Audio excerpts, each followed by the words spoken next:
भक्तों बड़े ध्यान से सुनिएगा। अब मैं आपको नरकों के बारे में बताने जानी हूं। श्रीमद् भागवत कथा में 28 प्रकार के नरकों का वर्णन है। किस किस कर्म के करने से व्यक्ति को किस किस नरक में जाना पड़ता है। जैसे हमारे यहाँ डॉक्टरों के डिपार्टमेंट होते हैं, किडनी का डॉक्टर अलग होता है, हृदय का डॉक्टर अलग होता है, लीवर का अलग होता है। ऐसे ही भैया वहां भी सभी के डॉक्टर अलग अलग बैठे हुए हैं, सबके डॉक्टर अलग अलग बैठे हुए हैं।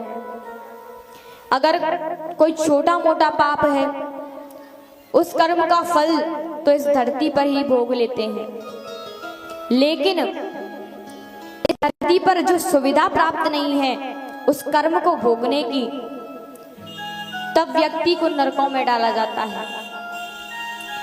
इस धरती पर तो एक लिमिट है।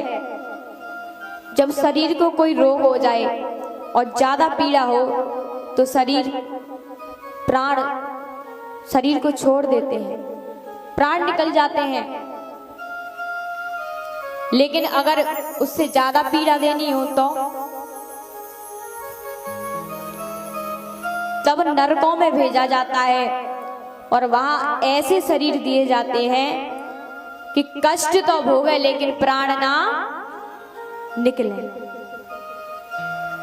ऐसे शरीर दिए जाते हैं वहां।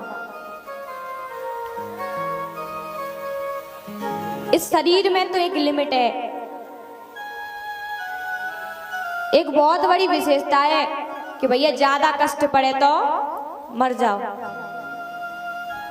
लेकिन वहां ऐसा नहीं होता।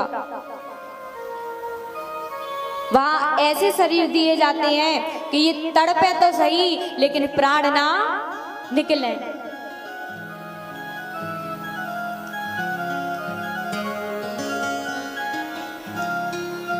सबसे पहला तामिश्र नरक।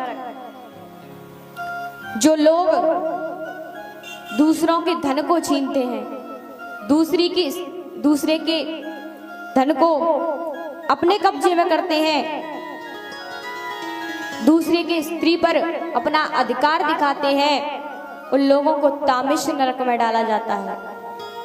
वहां उनको लाठी डंडों से पीटा जाता है। दूसरा अंध तामिश्र। जो लोग पराई स्त्री के धर्म को नष्ट करते हैं उनको अंध तामिश्र नरक में डाला जाता है और उनकी आंखें निकाल ली जाती हैं। तीसरा रौरव नरक। जो अपने ऊपर घमंड करते हैं ना, उनको रौरव नरक में डाला जाता है। चौथा महारौरव। जो लोग किसी की परवाह नहीं करते, केवल अपने ही शरीर का पालन पोषण करते हैं, दूसरों को नहीं देखते, उनको महारौरव नरक में डाला जाता है।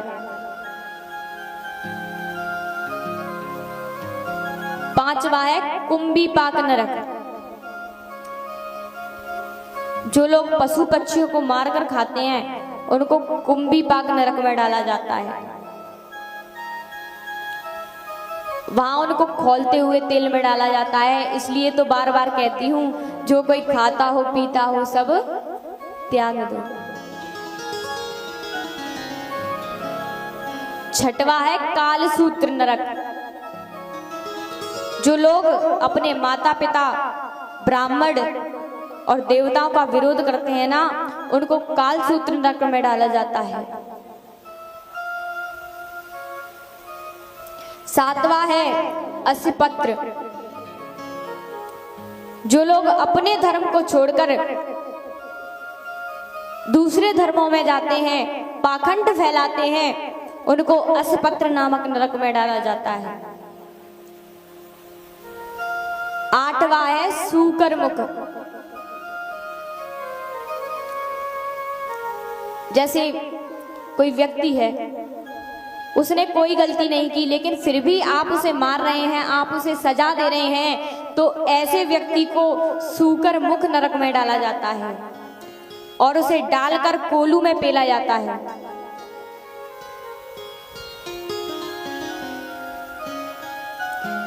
नौवां है अंधकूप नरक। जो मच्छी और मच्छर ऐसे जीवों को मारते हैं ना, उनको अंधकूप नरक में डाला जाता है। 10वां है कृमि भोजन। जो उल्टा सीधा खाते हैं उनको कृमि भोजन नामक नरक में डाला जाता है।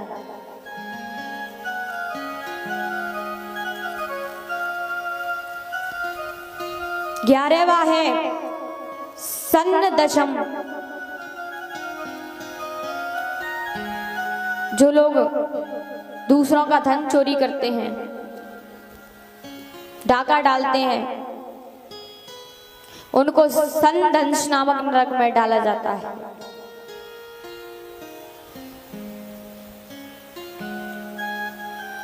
12वां है विशेषण। जो यज्ञों में पशुओं की बलि देते हैं ना, उनको विशेषण नरक में डाला जाता है। 12वां है सारमेयाधन।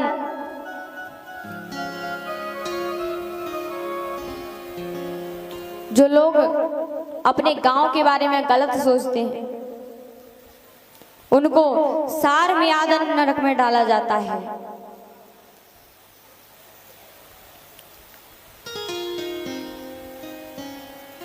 एक नरक है दंत सूक। जो लोग ज्यादा क्रोध करते हैं, ज्यादा गुस्सा करते हैं, छोटी छोटी बातों पर क्रोध करते हैं, उनको दंत सूक नामक नरक में डाला जाता है और सांपों से डसवाया जाता है।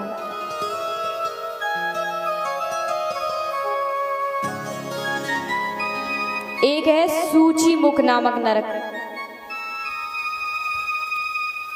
जो लोग दूसरों को नीचा दिखाते हैं कि मुझ जैसा कोई और है ही नहीं,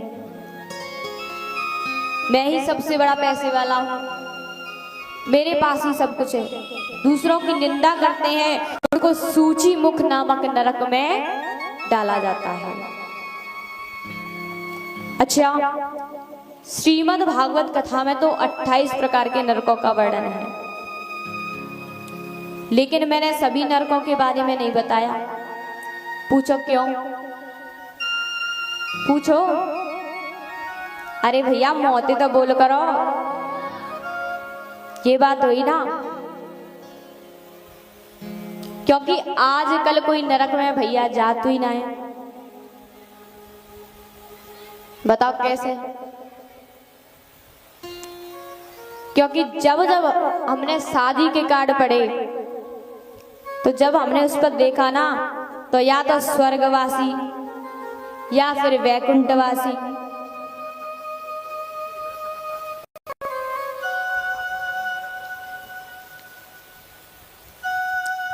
जिसके माता पिता मर जाते हैं ना, उसके बाद उसके घर कोई शादी हो, तो वो कार्ड पर क्या डलवाता है कि हमारे पिताजी फलाने फलाने का स्वर्गवास है गया है। डलवाता है कि नहीं डलवाता? जैसे कि स्वर्ग में मंत्री फंत्री ते जुगाड़ कर राखी होए कि भैया हम कर्म कितना बुरा करें, लेकिन हमें भेजियो स्वर्ग में ही। मऊ जुगाड़ कर राखी होए। चलो भैया, कोई धार्मिक व्यक्ति होए, धर्मात्मा व्यक्ति होए, जाने गरीबन की सहायता करी होए, मंदिर बनवाए होए, दान करे हुए, बाको छोरा लेके के हमारे पिताजी का स्वर्गवास हो गया है, तो कहीं तक ठीक है। लेकिन वो आदमी जो 24 घंटे दूसरों की चुगली करता रहा, झूठ पे झूठ, झूठ पे झूठ, झूठ पे झूठ बोलता रहा, और फिर भी उसकी औलाद लिख रही है कि हमारे पिताजी का स्वर्गवास हो गया है। अब बताओ जे झूठ बोले भाई, चुगली करे भाई, उस स्वर्ग को जाएंगे तो भैया नरकन में तो तारे लग जाएंगे।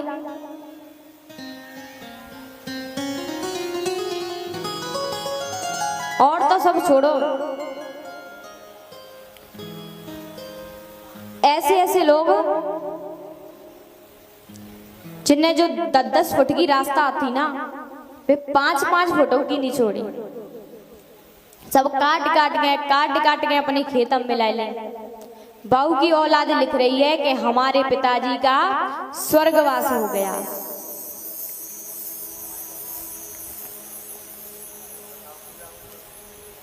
अब बताइए कि नरक में कौन जाएगा फिर?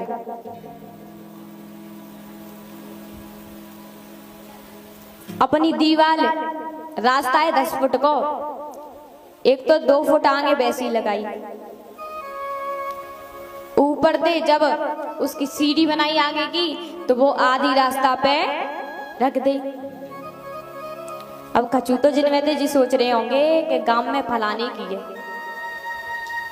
है, जो रास्ता 10 फुट की वो 5 फुटों की नहीं छोड़ी। अगर ऐसे वो व्यक्ति स्वर्ग को जान लगे तो भैया नरक में का संत महात्मा जाएंगे।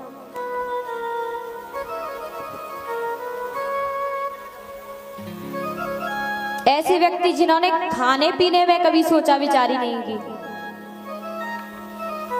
चलो रोटी खाई, सब्जी खाई, फल खाए, दूध पियो, यहाँ तक तो ठीक है, लेकिन ना खाने लायक चीज भी खाई, जिनने ना तो मुर्गा छोड़े, ना मछली छोड़ी, ना बकरा छोड़ी, उनके मरने के बाद उनकी औलाद लिख रही है कि हमारे पिताजी का स्वर्गवास हो गया।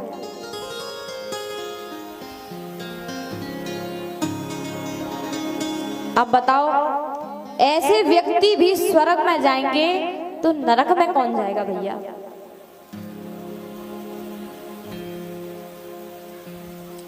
ऐसे ऐसे लोग जो मंदिरों में चोरी कर करके मरे,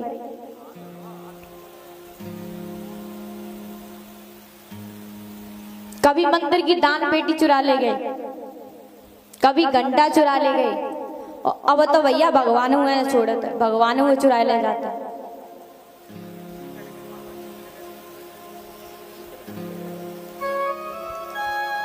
और पता चल गई गांव वालों को कि जाने चुराए।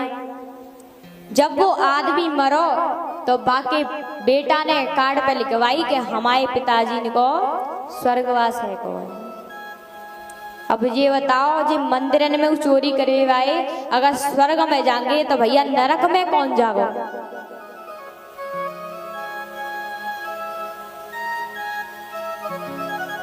अच्छा एक काम करो, अगर बिना जी लिखे में शर्म आते हैं कि हमारे पिताजी नरक में गए हैं तो जी लिख दो भैया, हमने ना पता हमारे पिताजी नरक में गए हैं के स्वर्ग में गए हैं, हमें ना पता, बस मर गए हैं, ऐसे लिख दो। इतनी ईमानदारी तो बरतो।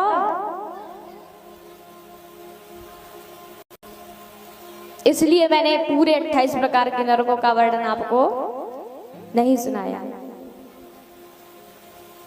समय का भी बहुत अभाव है। अब आगे की कथा की ओर चलते हैं।